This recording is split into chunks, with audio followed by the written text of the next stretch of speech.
Hi guys! So this doll is supposed to be a Christmas present for my friend, but I'm a terrible person and totally got behind with her, so she didn't make it out in time for Christmas. As of writing this script, I haven't even sent her, so I'm sorry, Tosh. Anyway, his favorite animals are alpaca, so I'm going to try and make this Katrine Demue into an alpaca. She came to me pre-cleaned and with her hair already out, so that's a few steps I got to save. I want to give her rerouted hair, so I'm still going to take the head off. You all know the drill. Boil some water, fill up your container, and dunk her in. I pull her head off over the sink and eventually go off camera. Now that her head is off, I'm just going to reroute her off camera. I did a yarn reroute, and if you'd like to see how I did that, check out my Halloween doll video where I explain how to reroute with yarn. Here, I'm blushing the body. I hadn't rooted the hair yet at this point. That proved to be a mistake. I had to blush her again.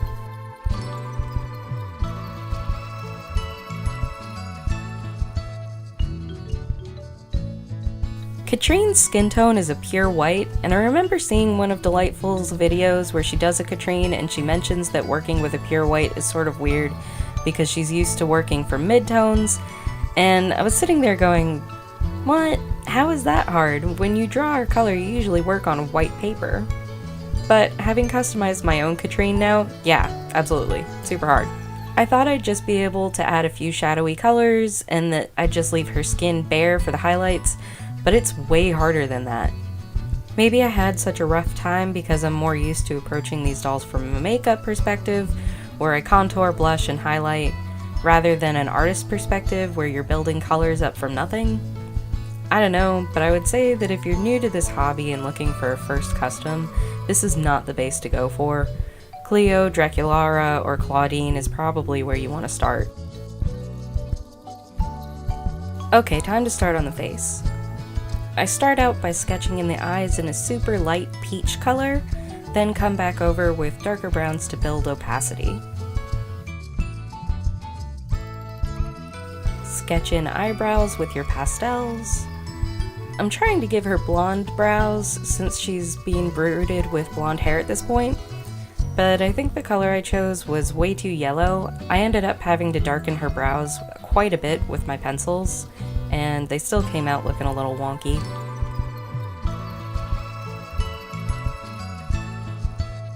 Alpaca have cute little noses, and this is part of the reason that I wanted to use Katrine for the flatter nose shape. I'm drawing a little rounder on top to try and make it look less like a cat nose and more alpaca-ish, to mixed effect.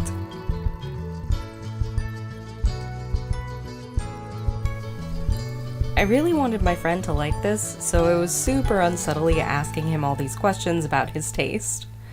I would just sidle into the conversation like, so, what kind of eye color do you like the best? Or, what's your favorite color again? I'm sure he knew exactly what was happening, but he didn't let on at any point, which was really sweet of him. I've been trying this technique of shading the eyes by kind of doing a wash of a color over the top of the iris. I'm not really sure if that's the best way to go about things. I think I might try stopping that because I never seem to get as sharp of a line as I like. I don't know, what do you think? Katrine has a very strong face mold, and the first time I attempted the face actually made her eyes way too upturned and, well, cat-like. So this is another doll which I tried the face on a few times before I got something I actually liked. My friend says he likes caramel colored eyes, so I'm starting with an orange base and use some of my mid-colored browns and saving my penultimate dark brown only for the very edge of the iris to define their shape.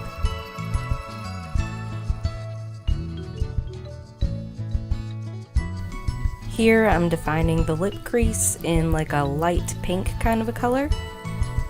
Or, well, I wanted a light pink, but all I really have is this sort of hot pink color. So I was trying to wash it out a little bit by sort of like dotting it onto the lip and then erasing it with my kneaded eraser, but that didn't work out so well. So what I ended up doing was taking the color right off of the pencil and then washing it out with a ton of water from my brush.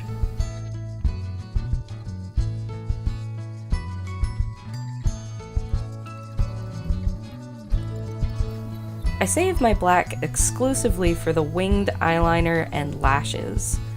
I've been messing up my lashes for a while now, honestly. I think I'm drawing them too, well, not realistic, but not cartoony enough either. I keep trying to draw them on with human proportions and more like hairs than like cartoon lashes. So with my next doll, I think I'm gonna try some more anime-inspired looking lashes.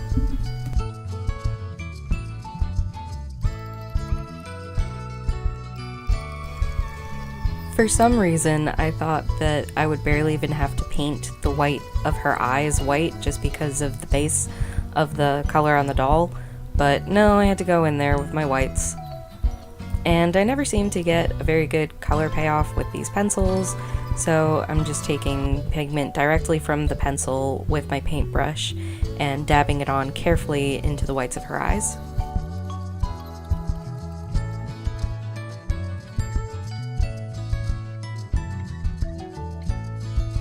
At first, when I made the pupils, I really disliked the eyes, and then I realized I was just making them way too small and she looked kind of crazy and unfriendly, so I made them a bit fatter, and I like them way better this way. Brighten up the sclera, put on some eye shines, and the face is done. I wanted to give her a soft, no makeup look, so it feels like this face went together really quickly, though that could also be because I wiped it off twice before this version, and I'm not showing that process. And here is my glaze straw again.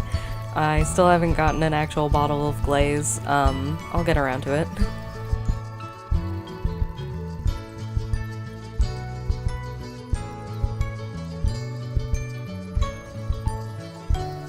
While I was pumping him for information, he said that he likes girls' outfits with soft, comfy sweaters and skirts.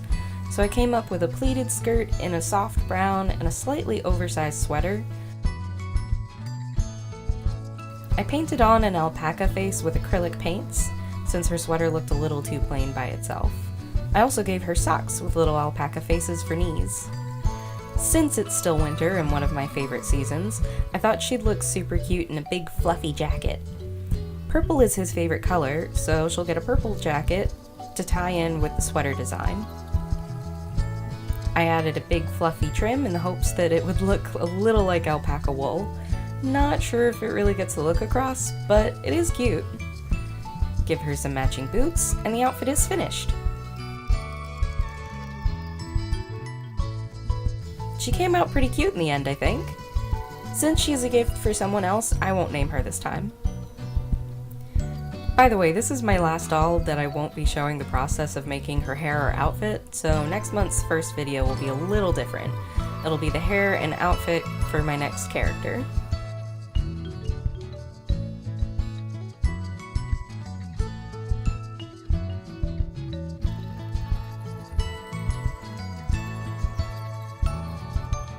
Thank you so much for watching. If you liked this video, click that like button, and don't forget to subscribe. I put out new videos twice a month. You can follow me on Instagram for sneak peeks and behind the scenes stuff, and if you'd like to see one of my other dolls, check out my last video. Thanks for watching, and bye for now!